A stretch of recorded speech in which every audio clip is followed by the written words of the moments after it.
전도서 7장 15절에서 18절 말씀입니다. 모순의 세상에서 믿음을 지키라. 이 세상이 참 모순되죠? 성경 말씀 한번 읽어볼까요? 15절 말씀을 먼저 읽습니다. 오늘은 15절부터 18절 말씀입니다. 헛된 세월을 사는 동안에 나는 두 가지를 다 보았다. 의롭게 살다가 망하는 의인이 있는가 하면 악한 채로 오래 사는 악인도 있더라.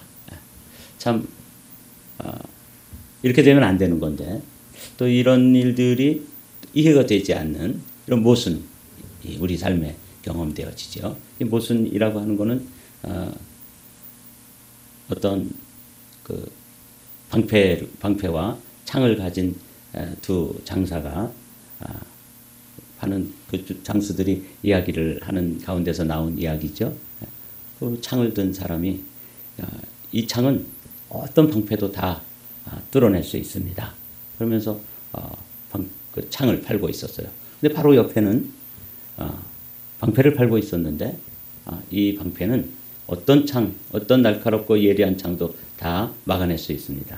그래서 그 가운데서 이렇게 보고 있던 사람이 그 방패와 또 창을 파는 게 서로 모순이 되잖아요.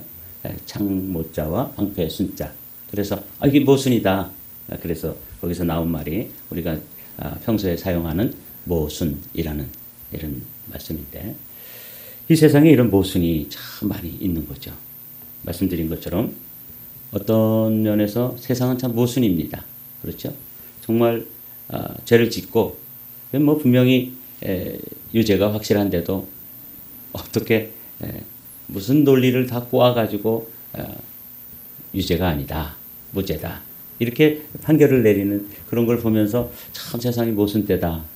그 법률 그렇게 좋은 학교를 나오고 평생 법률을 연구하고 그 법을 가지고 판결을 하는 재판관들이 사실과 모순되게 이렇게 판결하는 걸 보게 되죠. 세상은 참 모순입니다. 의롭게 살다가 망하는 의인 이러면 안 되는 거잖아요. 그런데 그런 사람이 사실은 있지 않습니까? 바르게 살고 믿음으로 살고 의롭게 살아도 그렇게 어렵고 안 되고 그렇게만 한 그런 현실 이게 이제 세상의 한 모습이고 어떤 사람은 그렇게도 악하고 또 분명히 유죄가 확실한데도 이렇게 빠져나가고 또 저렇게 또 빠져나가고 그래서 아주 만면의 미소를 지으면서 그냥 세상의 지도자로 한켠에 서서 세상을 어지럽히는 근데 그런 사람이 자꾸 잘 되는 거예요. 이런 모순 이런 것들이 이제 우리가 사는 세상이에요. 참 설명하고 또 우리 스스로 이해하기에 어려운 것이 이 세상의 삶이죠. 그래서 세상이 참 모순이다 이런 생각을 하게 하는 그런 본문이에요. 시편 73편에 보면 이런 모순 하나님의 법칙 하나님의 말씀을 따라 살면은 그렇게 돼서는 안 되는데 그와는 반대되는 현상들이 나타나는 걸 보게 되면서 이 모순 때문에 고민하고 또 갈등하는 시인의 마음 이게 아삽의 시로 되어 있는데 이거 보십시오. 하나님은 마음이 정직한 사람과 마음이 정결한 사람에게 선을 베푸시는 분이건만 이렇게 돼야지만 이게 정상인데 나는 그 확신을 잃고 넘어질 뻔했구나. 그 믿음을 버리고 미끄러질 뻔했구나. 하나님이 선한 사람에게 복을 주시고 선한 사람이 이기고 승리하고 잘되고 이런 것이 하나님이 만드신 이 세상의 법칙 아닙니까? 그래서 그렇게 믿고 살았는데 이 시인이 실제 세상에서는 그렇게 되지 않더라는 거죠.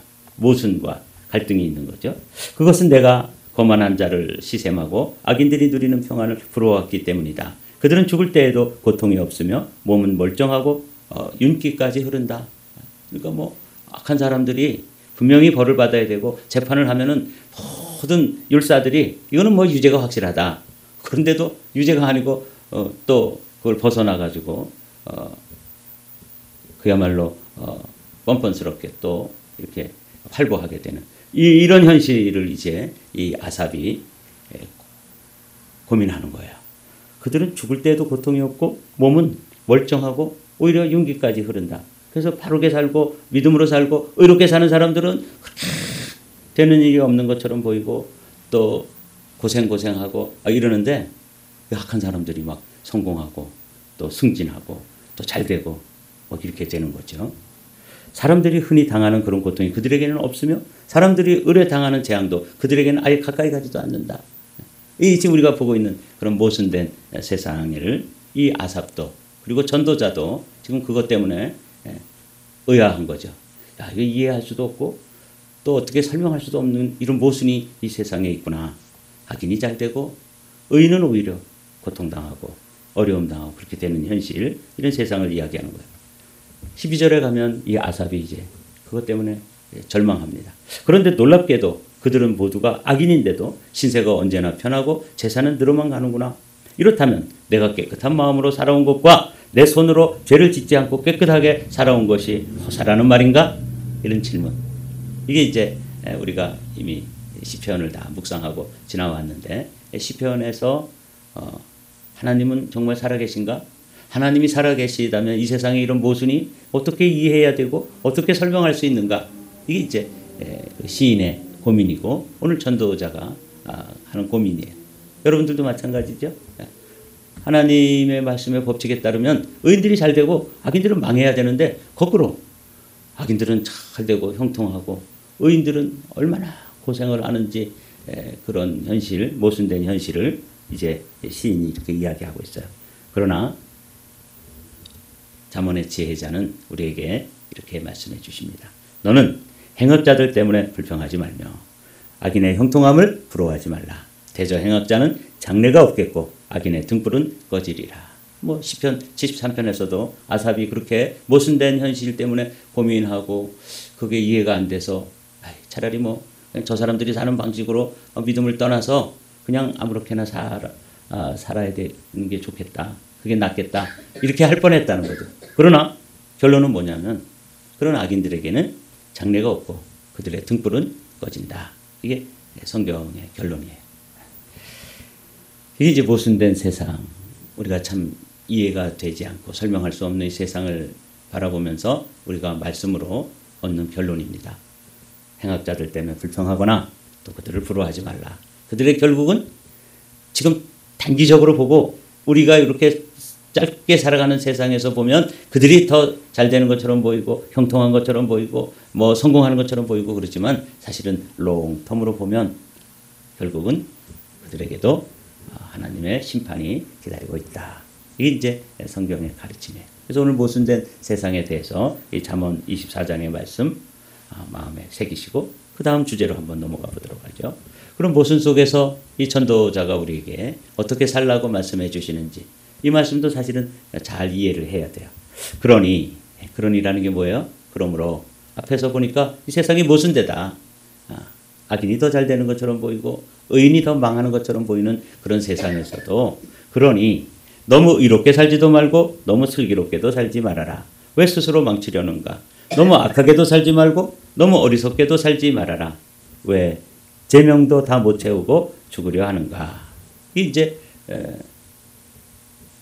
이 전도자가 모순된 세상에서 이렇게 살으라고 하는데 이 말씀도 잘 이해를 해야지. 그러니까 뭐 의롭게 살지 말고 그렇다고 또 악하게도 살지 말고 그냥 적당히 세상과 타협하면서 얼버무리고 살아라. 그런 말씀 아니에요. 이 말씀 잘 이해해야 되는 말씀이에요. 정말 모순 속에서 어떻게 지혜롭게 살아가야 될지, 여기서 너무 의롭게 산다는 것은 의로운 삶을 살지 말라는 뜻이 아니라 자기의, 나만 의롭다 이렇게 우기면서 살거나 또 뭐 의롭게 사는 게 필요 없으니까 그냥 세상 사람들이 사는 방식으로 그냥 죄 지으면서 죄 물 먹듯이 먹고 마시고 그렇게 사는, 죄와 타협하고 손잡고 사는 사람들처럼 살지 말라는 거죠. 이게 오늘 아주 소중한 말씀입니다. 제가 신학교에 들어가서 참 기대를 가지고 갔는데 그때 학장님이셨던 윤리학 교수님이 이런 말씀을 윤리 시간에, 그것도 기독교 윤리 시간에 하셨어요. 맑은 물에는 고기가 모이지 않는다. 그러므로 적당히 흐리면서 살아라. 그렇게 이야기하시더라고요. 그걸 이제 고사성어로 얘기하면 수청무어다. 물이 너무 맑으면 큰 물고기가 없다. 수청무대어 이렇게 되어 있죠. 물이 아주 맑으면 큰 물고기는 거기서 먹이도 잡을 수가 없고 또 자기 몸을 숨길 수도 없으니까 그런 맑은 물에는 살지 않는다고 그렇게 그 교수님이 가르쳐 줬어요. 근데 이 말씀은 세상과 타협하고 죄짓고 그냥 세상 사람들처럼 좀 이렇게 적당히 타협하면서 살으라는 말씀이 아니에요. 이 말씀은 앞에 너무 의롭게도 살지 말고 너무 슬기롭게도 살지 말아라. 너무 악하게도 살지 말고 너무 어리석게도 살지 말아라. 이 말씀을 이해하기 위해서 이 말씀을 드리는데 여러분들이 꼭 잘 이 말씀은 좀 깊이 있게 분별이 돼야 될 말씀이에요. 사람이 너무 엄격하고 완벽하면 주변 사람이 힘들다. 공동체나 조직도 적당한 융통성이 필요하다. 이건 현실의 지혜죠. 너무 고결한 곳에는 평범한 사람들이 모이기 어렵다. 이게 이제 수청무대요. 맑은 물에는 큰 물고기가 살지 않는다 하는 현실의 지혜이지만 그럼에도 불구하고 우리가 기억해야 될 것이 이런 것입니다. 정의롭되 교만하지 않아야 하고 깨끗하되 사람을 멀어지게 해서는 안 된다. 그러니까 우리가 정결함을 유지해야죠. 정의로움은 우리가 지켜야 되는 것이죠. 맑은 물이면서도 넉넉한 깊이가 있어서 큰 물고기, 큰 생명을 품는 그릇이어야 한다. 저는 오늘 이 말씀을 이렇게 준비를 하면서 제 마음에 그렇구나. 이 그리스도인들이 깨끗하다고 그래서 아주 톡톡 털다 보면은 원칙을 지키고 율법주의적으로 이렇게 하다 보면은 이 사람도 나오지 말아야 되고 저 사람도 끌어버려야 되고 우리가 그런 경우가 있죠. 종종 저도 그런 모순이 있는데 오늘 이 말씀이 참 마음에 다가오는 말씀이에요.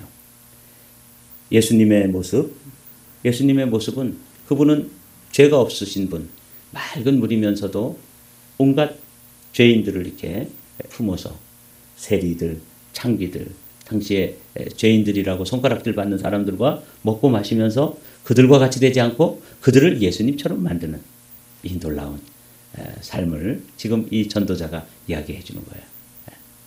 너무 이렇게 산다는 것은 의롭게 사는 걸 살지 말라는 게 아니라 자기 의를 내려놓아야 된다는 것이죠. 나만 의롭다고 하는 그런 주장을 내려놓고 그리고 너무 악하게 살지 말라는 것은 여기 말씀하시는 것처럼 정의롭되 교만하지 않고 깨끗하되 사람들을 털어버리거나 배척하거나 또 정죄하거나 그래서 그래 잘났어 정말 그리고 그냥 뒤돌아서 버린다면 그건 이제 우리의 허물이 되는 거죠. 맑은 물이면서도 깊이가 있어서 큰 물고기들도 와서 놀고 저는 이제 이 말씀이 저의 목회에 대해서 주시는 지침이구나 그런 생각을 해요.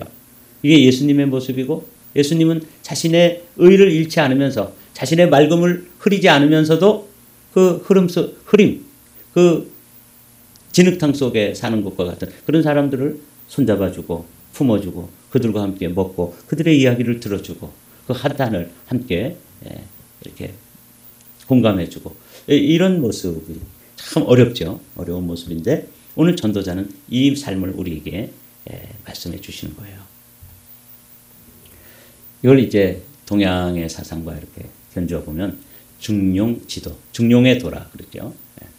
그래서 지나침과 모자람을 모두 경계하는 말씀이고 이 전도서에서 주시는 말씀이 균형을 잡고 사는 삶이죠. 그래서 이 중용의 도에서 군자는 극단보다는 조화와 균형을 추구하고 또 지나친 것, 또 모자란 것 이게 아니라 아주 균형 잡힌 중용의 도지요. 말 그대로. 그리고 이 전도서에서 말씀해 주시는 것은 하나님을 경외하라고 결론을 내주어요. 이 중용의 도에서도 천명을 따르라. 그래서 오늘 이 전도서의 이 7장에 있는 이 말씀은 15절부터 18절까지의 말씀이 참 지혜로운 말씀입니다. 동양의 현자들이 중용의 도를 가르쳤던 것처럼 이 현자가 전도자가 우리에게 들려주는 말씀이 이런 것이죠. 맑음을 유지하되 그 진흙탕 속에서 사는 사람들을 무시하거나 배척하거나 그럼 뭐 교회 나올 사람 아무도 없는 거죠. 모순이 있고 또 모자람이 있고 그리고 정말 그렇게도 맑은 물이 아닌 그런 사람들조차도 품어줄 수 있는 예수님의 모습 이걸 지금 오늘 가르쳐주는 거예요. 잠언에 있는 말씀 보십시오. 너의 발이 행할 길을 평탄하게 하며 내 모든 길을 든든하게 하라. 여기 중요한 말씀 우리가 잘 아는 말씀 나오죠. 좌로나 우로나 치우치지 말고 내 발을 악에서 떠나게 하라. 그렇습니다. 좌로나 우로나 치우치지 않는 삶. 이게 이제 오늘 전도자가 들려주시는 말씀이고 이게 사실은 예수님의 말씀이에요. 이 말씀은 이렇게 살라는 게 아닙니다. 모순 속에서도 그냥 죄와 타협해서 살고 그냥 그러면 우리도 다 같이 진흙탕 속에 들어가서 죄와 먹고 마시고 타협하고 손잡고 그렇게 살으라는 뜻인가? 아니라는 거죠. 잘 균형을 잡고 나는 맑지만 그러나 아직 흐리게 사는 사람들을 그 죄악 속에서 먹고 마시고 사는 사람들을 내게로 오라 이렇게 불러주시는 예수님처럼 우리도 하나님을 경외하는 삶을 살아라. 이게 오늘 본문의 결론이에요. 18절 말씀 한번 읽어볼게요. 너는 이것도 잡으며 저것에서도 내 손을 놓지 않은 것이 좋으니 이것도 잡는다는 게 뭐예요? 의로움도 유지하고 저것도 그 의롭지 못한 사람들 흐림 속에 사는 사람들 진흙탕 속에 사는 죄인들에 대해서도 손을 놓으면 안 되는 거예요. 이게 참 어려운 거예요. 우리가 세상에 살지만 세상에 속하지 않는다. 그런 말 있는 그 말을 지금 이야기해 주는 거예요. 우리는 이 모순된 죄악된 세상 가운데 있습니다. 그런데 세상에 물들지 않고 거기에 속하지 않고 그 사람들을 이 진리 가운데로 예수님에게로 맑음 가운데로 인도해야 되는 것. 이게 우리가 해야 될 사명인데 오늘 전도자는 우리에게 이렇게 가르쳐주는 것이죠. 하나님을 경외하는 자는 이 모든 일에서 벗어날 것입니다. 정말 하나님을 경외하면 이 양극단 이것 맑음이죠. 저것 흐림이죠. 이것 진리 가운데 사는 거예요. 저것 뭐예요? 죄악을 손잡고 악하게 사는 방법. 그런데 그것에서 벗어날 수 있는 길이 뭐라고 가르치냐면 하나님을 경외하는 자다. 그렇게 가르쳐 주고 있어요. 이 말씀을 제가 이제 묵상하면서 우리 정몽주와 이방원이 시를 주고받으면서 적당히 좀 타협하고 살자 이렇게 회유하는 것과 그러나 일편단심 충성을 노래하는 정몽주의 시를 생각해냈습니다. 하여가라 그랬죠. 하여가라는 것은 뭐 어떠하냐 그런 뜻이에요. 이런들 어떠하리 저런들 어떠하리 만수산 드렁치기 얽혀진들 어떠하리 우리도 이같이 얽혀서 100년까지 누리리라. 이게 이제 이 세상이 우리에게 이야기하는 거예요. 뭐 아무렇게 살면 어때? 뭐 꼭 그렇게 뭐 새벽기도 꼭 하고 또 말씀을 따라서 주일 꼭 성수하고 뭐 또 11조 하나님 앞에 드리고 뭐 그렇게 살아야 돼? 그냥 그렇지 않은 사람들이 사는 것처럼 이런들 저런들 그렇게 하여가라는 게 뭐 어떠하냐 그런 뜻이거든요. 뭐 어때? 이런 뜻이에요. 우리도 이같이 얽혀서 세상과 그냥 사요 얽혀가지고 치기 막 이렇게 엉겨서 꼬여서 살잖아요. 그런 것처럼 우리도 그렇게 살자. 세상은 우리에게 이렇게 이야기합니다. 그럴 때 우리가 이렇게 화답을 해야 되는 것이죠. 이 몸이 죽고 죽어 100번 고쳐주고 백골이 진토되어 넋이라도 있고 없고 임향한 일편단심이야 가실 줄 있으랴. 단심가라는 게 단이라는 게 하나다 이런 뜻이 아니고 붉은 단자예요. 그래서 이게 놀랍다. 이게 그 임군을 향한 그 주군을 향한 아주 충성의 마음, 피를 뿌려서라도 충성의 마음. 그게 제가 군대 생활할 때 명찰이 군마다 달라요. 육군은 육군 나름대로 북방색으로 되어 있잖아요. 또 해군은 하얀색 명찰을 달아요. 근데 제가 있었던 해병대는 빨간 명찰을 달아요. 그 빨간 명찰에 대해서 아주 명예심이 있어요. 자랑스럽게 생각하고 프라우드하게 생각하는데 그 뜻은 뭐냐면 피로써 나라를 지키고 피로써 이 나라에 충성한다. 이게 그 뜻이라 그랬어요. 근데 제가 단심가라 그래서 그냥 일편단심 한 마음으로 이렇게 주군을 사랑하고 충성한다는 의미인가 보다 그랬는데 붉을 단자더라고요. 붉은 마음. 내가 죽어서라도 이 주군에 대한 임금님에 대한 충절을 꺾지 않겠다.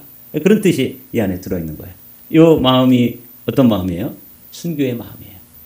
이 세상은 우리에게 이런들 어떠하리 저런들 어떠하리 만수산 드렁치기 얽혀진들 어떠하리 그냥 대충 이렇게 해서 잘 먹고 잘 살자. 세상이 우리를 그렇게 이야기한다 할지라도 예수님처럼 맑음을 유지하면서 어떻게 해요? 그 진흙탕 속에 있는 세리들 창기들 그 당시에 손가락질 받던 죄인들을 향해서 손을 내밀어주는 그 예수님. 자신이 더럽혀지지 않고 그렇게 부정함 가운데서 사는 죄인들을 품어주시는 예수님. 그 예수님이 십자가에서 단심, 이 붉은 피를, 보혈을 다 흘려서 우리를 씻어주시잖아요. 우리가 주님 앞에 맹세해야 될 것은 임향한 일편단심이야 가실 줄이 있으랴. 여기서 임에다가 숫자만 하나 더 넣으면 이 믿음의 고백이 되는 거예요. 주님 향한 일편단심이야 가실 줄이 있으랴. 오늘 여러분 제가 이렇게 그 시를 적어놓고 이제 설교 말씀을 마치려고 합니다. 여호와를 경외하는 자에게는 견고한 의뢰가 있나니 그의 자녀들에게 피난처가 있으리라. 여호와를 경외하는 것은 생명의 셈이니 사망의 그물에서 벗어나게 하느니라. 그래서 결론은 세상은 모순되고 모순된 세상 속에서 어떻게 살아야 되는지 이것도 붙잡고 저것도 놓지 말아야 된다고 말씀하시는 이 지혜, 전도자의 지혜는 우리에게 뭘 말씀해 주면 여호와를 경외하면서 살아라 하는 말씀으로 결론을 맺어 주십니다. 여호와를 경외하는 것은 생명의 셈이니 사망의 그물에서 벗어나게 하느니라 하는 이 말씀, 이 경외한다는 말씀은 두렵고 모순된 세상 속에서 하나님은 나의 아버지이심을 기억하고 그분의 손을 붙잡고 믿음으로 한 걸음씩 두벅두벅 나아가는 그런 모습이 하나님을 경외하는 것입니다.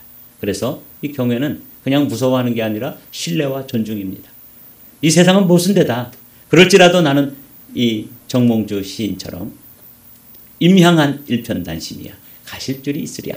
이렇게 우리가 학창시절에 배웠던 이 시처럼 단심가를 부르면서 주님을 향한 여러분들의 그 충성된 마음이 변치 않게 되시기를 주님의 이름으로 축복합니다.